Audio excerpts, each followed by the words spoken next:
আজ শহর তৃণমূল কংগ্রেসের সংখ্যালঘু সেলের তরফ থেকে সদর মহকুমা শাসককে ডেপুটেশন দেওয়া হলো এসআইআর নিয়ে। মির্জা সানোয়ার আলীর নেতৃত্বে বেছে বেছে সংখ্যালঘুদের বাদ দেওয়া হচ্ছে এসআইআর থেকে।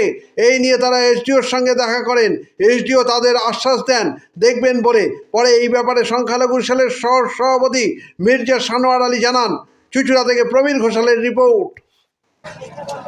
আজকে আমরা এসডিও সাহেবের কাছে এসেছিলাম, সদর মহকুমা শাসকের কাছে এসেছিলাম।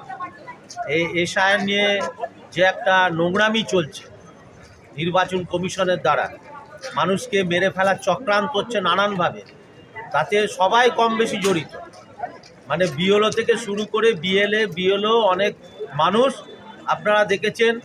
এই এসআইআরকে হাতিয়ার করে নির্বাচন কমিশন তথা কোনো এক রাজনৈতিক দলের হস্তক্ষেপে যেভাবে নোংরামি হচ্ছে, আমরা তার প্রতিবাদ জানাতে এসেছি। গতকাল শুনলাম এখানে গোছা 7 নম্বর ফর্ম জমা দেওয়া হয়েছে বাতিলের জন্য। এটা কিন্তু নৈতিকতার দিক দিয়ে ঠিক নয়।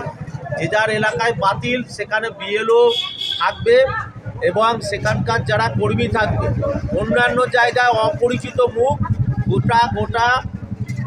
গোছা কাগজপত্র বাতিলের তালিকায় এসে জমা দিচ্ছে।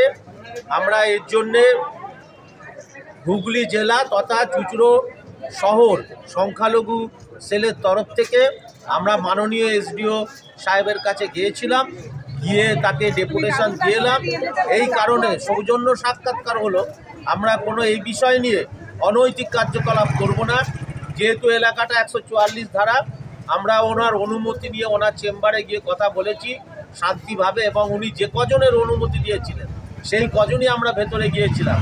আমরা আমাদের কথা জানিয়ে এলাম যে আমরা আতঙ্কিত, বিশেষ করে সংখ্যালঘু সম্প্রদায়ের মানুষজন, উদ্বাস্তু মতুয়া সম্প্রদায়ের মানুষজন আতঙ্কিত এই এসআইআর নিয়ে। যেভাবে বাতিলের ছক করা হচ্ছে এবং যেখানে নিত্য নতুনভাবে নিয়ম পাল্টানো হচ্ছে, এর বিরুদ্ধে আমরা সোচ্চার হয়ে ওনাকে খুব দ্বার্থহীন ভাষায় বলে এসেছি। দৃঢ়তার সহিত এই ধরনের অন্যায়ভাবে যদি কারো নাম বাদ যায়, আমরা কাউকে ছেড়ে কথা বলবো না। তার জন্য যতদূর এগোবো, আমরা সাধারণ মানুষ যারা ভোটাধিকার প্রয়োগ করছে সেই মানুষগুলো ভোটাধিকার প্রয়োগ করুক। আমার নাম মির্জা সানোয়ার আলী, শহর সংখ্যালঘু সেলের আমি সভাপতি। আমার সঙ্গে জেলারও নেতৃত্বে এসেছে মণিমা ইয়াসমিন।